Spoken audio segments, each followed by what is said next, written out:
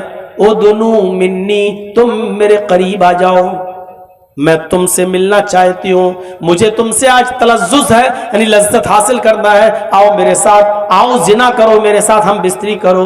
انہوں نے کہا معاذ اللہ, اللہ کی پناہ, یہ چیز حرام ہے. اس عورت نے ان کو چاروں طرف سے گھیر لیا.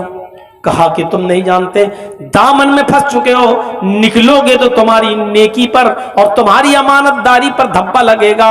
ایسا شور کروں گی کہ میرے شور سے پورا محلہ جاگ جائے گا. اب تمہارے سامنے 3 راستے ہیں, ان میں سے تمہیں ایک پر عمل کرنا ہے, یا پھر سمجھ لو کہ تم پورے علاقے میں رسوا ہو جاؤ گے اور لوگ کہیں گے دیکھو عبادت کرتا ہے اور کام اتنا برا ہے, اتنے کمرے کے اندر گھس کر ایک عورت کے ساتھ زنا کرنا ہے, ہم تو فوراً تمہارے اوپر الزام لگا دیں گے. یہ چاروں طرف سے بیچارہ نیک آدمی پھنس چکا ہے بری طریقے سے. کہتا ہے کہ اچھا میرے سامنے آپشن کیا ہے. اس نے ایک اور کمرے کے اندر لے گئی. سنیے میرے بھائیو, حدیث کا واقعہ ہے. وہ ایک اور کمرے میں لے گئی. وہاں کیا دیکھتے ہیں یہ حضرت کہ ایک خوبصورت نوجوان, ایک خوبصورت چھوٹا سا بچہ بیٹھا ہوا ہے جس کی عمر 6-7 سال کی ہے. بہت ہی گورا چٹا لڑکا بیٹھا ہوا ہے, اور اسی کے پاس شراب رکھی ہوئی ہے, اور شراب کے پاس ایک چھری رکھی ہوئی ہے, اور وہیں جا کر یہ عورت بھی بیٹھ جاتی ہے. اب یہ کہتی ہے اس نیک آدمی سے, اس نیک شریف انسان سے کہ یہ چھری اٹھاؤ. اس نیک شریف انسان نے کہا کہ کیا کرنا چاہتی ہو تم؟ اس نے کہا کہ تم میرے ساتھ یا تو زنا کرو, اور زنا نہیں کرتے ہو تو اس لڑکے کو قتل کرو اس چھری سے. اٹھاؤ اور اس چھری سے اس بچے کو قتل کرو. یہ دوسرا آپشن ہے. اور یہ بھی نہیں کر سکتے ہو تو یہ شراب رکھی ہوئی ہے, تم شراب پی لو, جاؤ اتنا کام کر لو, ہم چھوڑ دیں گے تینوں میں سے کوئی کام. یا تو اس بچے کو قتل کرو, نہیں کرو گے میرے ساتھ زنا کرو, یہ بھی نہیں کرتے ہو تو شراب پی لو. کوئی ایک کام کرنا پڑے گا تبھی چھوڑوں گی. اب انہوں نے عقل دوڑائی کہ کم گناہ کس میں ہے, تو کہتے ہیں کہ سب سے بڑا گناہ یہ ہے کہ کسی ناحق کو قتل کروں. اس بچے نے کیا بگاڑا بیچارے کو, تو سب سے بڑا گناہ یہ ہے کہ میں قتل کروں, نہیں کر سکتا. اس سے چھوٹا گناہ یہ ہے کہ میں اس کے ساتھ زنا کروں. قتل کے بعد سب سے بڑا گناہ زنا, تو میں قتل بھی نہیں کر سکتا اور اس عورت کے ساتھ زنا بھی نہیں کر سکتا. مجبوری ہے, اپنی جان بچانا ہے, تو چلو شراب پی لیتے ہیں, بعد میں اللہ سے توبہ کر لیں گے کہ اللہ مجھے معاف کر دے گا. کم سے کم یہ کم گناہ تو ہے, چھوٹا گناہ تو ہے, قتل اور زنا سے کم تو ہے. ان کی عقل کام نہیں کی, اور انہوں نے اس شراب کو اٹھایا اور پوری کی پوری بوتل آنکھ بند کر کے پی گئے. جب پوری کی پوری بوتل آنکھ بند کر کے پی گئے تو اب ان کو نشہ آیا, اور نشے میں جب ان کا سر فطور میں پڑ گیا تو اس عورت نے چھری اس کے ہاتھ میں دے دی. اس آدمی نے, نیک و شریف انسان نے چھری بھی پکڑ لی اور کہا اس بیٹے کو, اس لڑکے کو قتل کرو. وہ آدمی اب نشے میں اتنا چور تھا کہ وہ اٹھا اور اس نے اس بچے کے پیٹ میں چاقو مارا, اس کی گردن پر بھی چاقو مارا اور اس بچے کو بھی قتل کر دیا.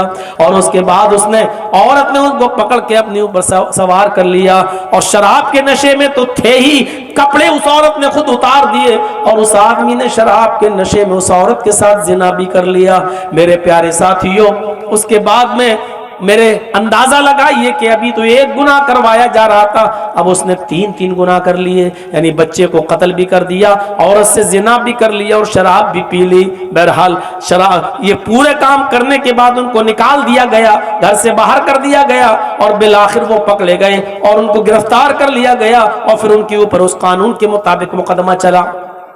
میں کہنا یہ چاہتا ہوں کہ ایک گناہ کروایا جا رہا تھا, لیکن شراب پینے کے بعد وہ 3 گناہ کر بیٹھے, یہ سوچ کر کہ یہ سب سے کم گناہ ہے, ان دونوں گناہوں سے کم گناہ ہے. اور جیسے انہوں نے شراب پی تو شراب کے نشے میں وہ بھول گئے کہ نیکی کیا برائی کیا ہے, انہوں نے قتل کو بھی معمولی سمجھا اور انہوں نے زنا کو بھی معمولی سمجھا۔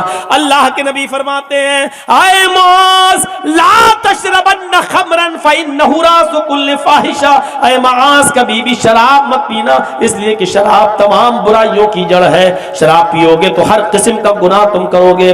شراب پینے والا زنا بھی کرے گا، شراب پینے والا چوری بھی کر سکتا ہے، شراب پینے والا اپنے ماں باپ کو بھی برا سمجھے گا، شراب پینے والا اپنی بہن اور بیٹی تک کو گالی دے دے گا۔ میرے بھائیو شراب پینے کے بعد انسان کی عقل کام نہیں کرتی۔ اللہ کے نبی فرماتے ہیں کہ میری امت پر ایک زمانہ ایسا آ جائے گا جو زمانہ بنی اسرائیل پر آیا تھا، لا یأتین علی امتی ما أتى علی بنی اسرائیل حذو النعل بالنعل، جیسے دونوں جوتے جو پیروں میں پہنے جاتے ہیں وہ برابر ہوتے ہیں، ایسی میری امت میں اور بنی اسرائیل میں کوئی فرق نہیں رہے گا، دونوں برابر ہوں گے۔ یہاں تک کہ بنی اسرائیل میں حتی ان کان منہم من أتى علی امہ علانیۃ، یہاں تک کہ قوم بنی اسرائیل میں سے کوئی شخص اپنی ماں کے ساتھ زنا کیا ہوگا، اپنی ماں کے ساتھ اس نے منہ کالا کیا ہوگا سرعام سب کے سامنے، تو میری امت پر بھی قیامت اس وقت تک نہیں آئے گی جب تک کہ مسلمانوں میں بھی ایسے لوگ پیدا نہ ہو جائیں جو اپنی ماں کے ساتھ زنا کریں، وہ بھی چوراہے پر، وہ بھی سرعام سب کے سامنے۔ جب تک یہ مسلمان اپنی ماں بہن بیٹی کے ساتھ چوراہے پر سب کے سامنے زنا نہیں کرے گا قیامت نہیں آئے گی۔ میرے بھائیو یہ ماں بہن اور بیٹی کے ساتھ ایک نوجوان زنا کرے گا، یہاں تک پہنچانے والی چیز ہوگی شراب۔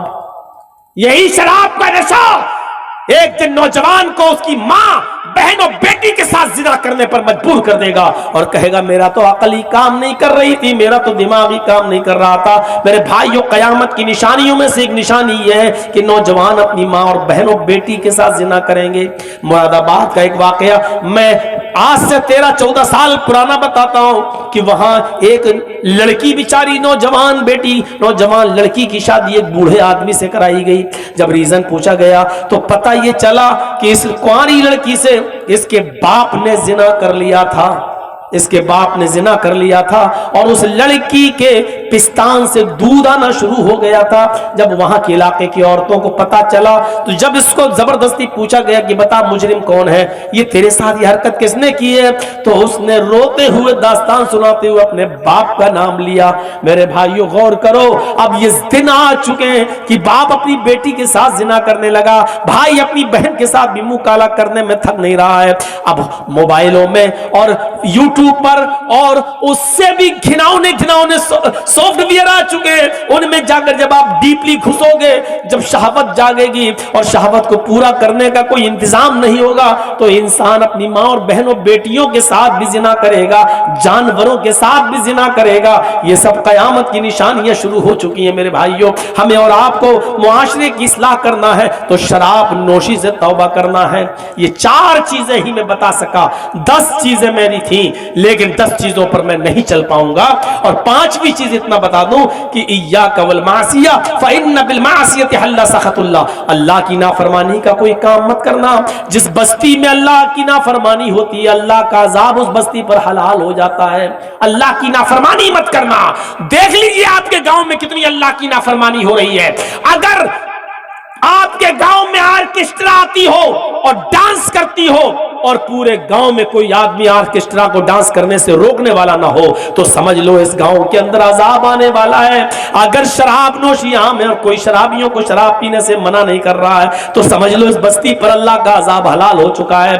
اگر بستی میں اکثر لوگ بے نمازی ہیں اور مسجدوں میں 4-5-10 آدمی آ رہے ہیں تو سمجھ لو کہ اللہ کی نافرمانی کا اس بستی میں ہو رہی ہے، اللہ کا عذاب اس بستی کے اوپر حلال ہو چکا ہے۔ اگر بستی کے اندر جوا کھیلا جا رہا ہے لیکن کسی کو روکنے کی ہمت نہیں ہے اور منع کرنے کی ہمت نہیں ہے تو سمجھ لو کہ اس بستی کے اوپر اللہ کا عذاب حلال ہو چکا ہے۔ جب اللہ کا عذاب آئے گا تو نیک لوگ بھی پیسے جائیں گے اور برے لوگ بھی۔ جب چکی میں گیہوں پیسا جاتا ہے تو اس کے ساتھ گھن بھی پیس جاتا ہے۔